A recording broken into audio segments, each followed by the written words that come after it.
আর এই গরমের সময় তো এই বরফ দেওয়া শরবত দারুণ, জান ঠান্ডা হয়ে যাবে।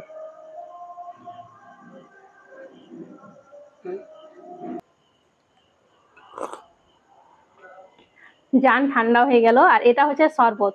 আর আজকে আমি ঠান্ডা ঠান্ডা শরবতটা বানিয়েছি, তো কিভাবে বানিয়েছি সেটা আপনাদেরকে দেখাবো, তাই ভিডিওটা প্রথম থেকে শেষ পর্যন্ত দেখবেন, খুব ভালো লাগবে। আসুন তাহলে দেখে নেন আমি কিভাবে শরবতটা বানাচ্ছি।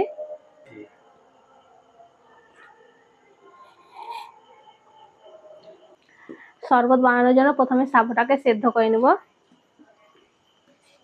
তার জন্য কড়াই দিয়ে দিচ্ছি পানি।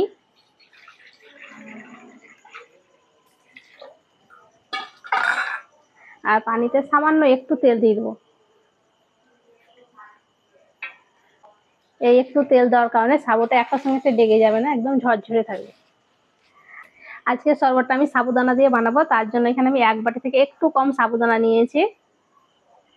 এখানে আমি মোটা দানাটা নিয়েছি, আপনারা ছোট দানাটাও নিতে পারেন। আর সাবুদানাটাকে আগে থেকে ভিজে রাখার কোনো দরকার নেই, এটা মানে না ভিজালে পরেও হবে।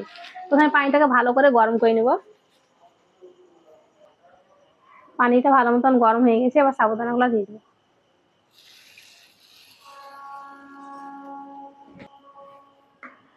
পানিতে দিয়ে সঙ্গে সঙ্গে এবার নাড়তে হবে। এইভাবে নেড়ে চেড়ে সাবুদানাটাকে ভালো করে সেদ্ধ করে নেব। প্রায় 10 মিনিট মতন সময় লাগবে এটা সেদ্ধ হতে। দুদিন থেকে যা গরম পড়েছে, এইভাবে শরবতটা বানিয়ে খাবেন, মানে সারাদিনের ক্লান্তি দূর হয়ে যাবে। আর যারা রোজা আছেন তারা ইফতারে অবশ্যই বানিয়ে খাবেন, দেখবেন কত ভালো লাগবে, একদম জান প্রাণ সব ঠান্ডা হয়ে যাবে এই ঠান্ডা ঠান্ডা শরবতটা খেলে পরে।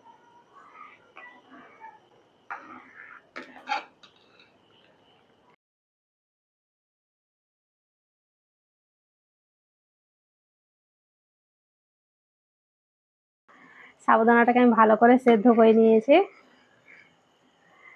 আর দেখেন এইরকম ভাবে আমি সেদ্ধ করেছি, পুরোপুরি সেদ্ধ করে নিই, একটু হালকা শক্ত আছে এরকম ভাবে সেদ্ধ করে নিতে হবে। এবার চুলো থেকে নামিয়ে নেব। আর এখানে একটা ছাকনা নিয়েছি, ছাকনাতে এবার ঢেলে নেব।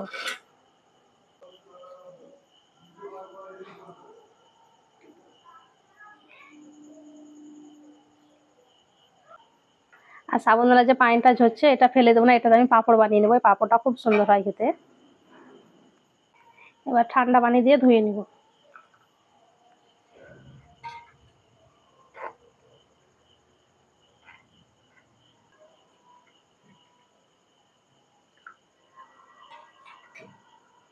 এই সাবুদানাটা যদি ঠান্ডা পানিতে ধোয়া হয় তাহলে একটা সঙ্গে একটা লেগে যাবে না, একদম ঝরঝরে থাকবে।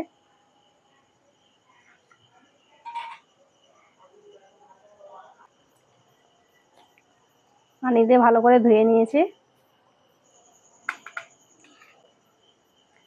এবার সাবুদানাটাকে ভালো করে ঠান্ডা করে নিতে হবে।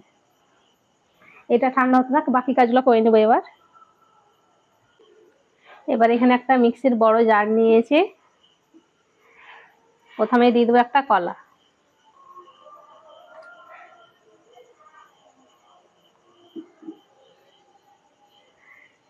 আমি এখানে একটা কলা নিয়েছি, আপনারা চাইলে 2টো 3টেও নিতে পারেন।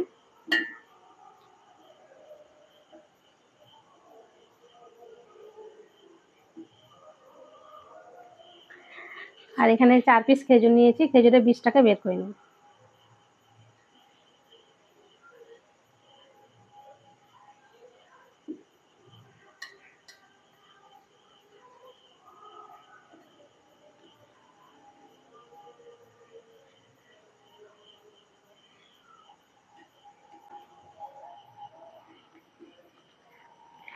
তার সাথে দিয়েছি 10 টাকা দামের 1 প্যাকেট গুঁড়ো দুধ।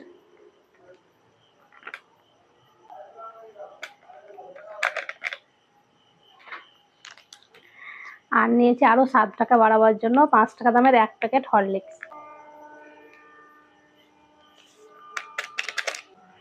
মিষ্টির জন্য দিয়েছি আমি এখানে 4 চামচ চিনি, তবে চিনিটা আপনারা চাইলে কম বেশি করে নিতে পারেন। এখানে আমি 1 লিটার গরুর দুধ নিয়েছিলাম, দুধটাকে জাল করে ঘন করে নিয়েছি, এখন আছে 500 গ্রাম। আর দুধটাকে ভালো করে ঠান্ডা করে নিয়েছি, এবার অল্প একটু দুধ দিয়ে দেবো।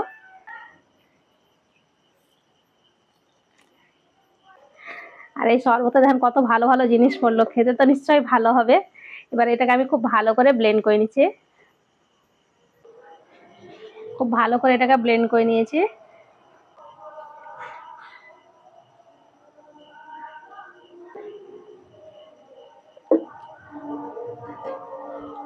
এবার দিয়ে দিচ্ছি দুধ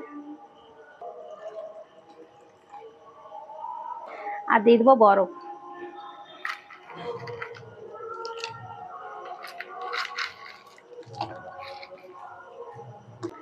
আর সাবুদানাটা পুরোপুরি ঠান্ডা হয়ে গেছে, এটা দিয়ে দেবো।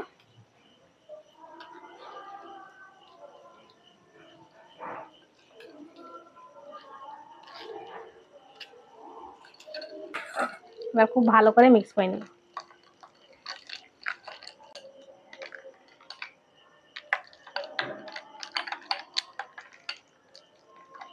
বাটিটা ধরতেই ভালো লাগছে, ঠান্ডা বরফ হয়ে আছে। খুব ভালো করে মিক্স করে নিয়েছি। এই যেখানে সাবুদানাগুলো একদম একটা একটা হয়ে আছে। এবার গ্লাসে নিয়ে নেবো, তার আগে আমি গ্লাসে বরফ দিয়ে দিয়েছি, তাহলে আরো বেশি ঠান্ডা হবে খেতে।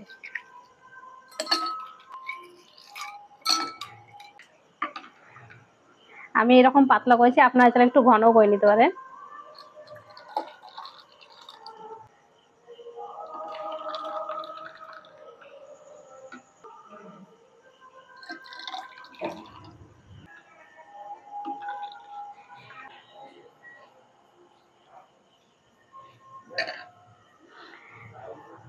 আমি যা করেছি মানে 6টা লোকের এটা খাওয়া হবে।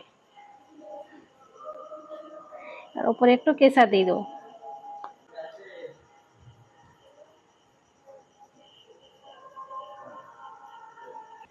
এবার দেখেন শরবতটা দেখতে কতটা সুন্দর লাগছে, একেবারে লোভনীয়। আর এই গরমের সময় তো এই বরফ দেওয়া শরবত দারুণ, জান ঠান্ডা হয়ে যাবে।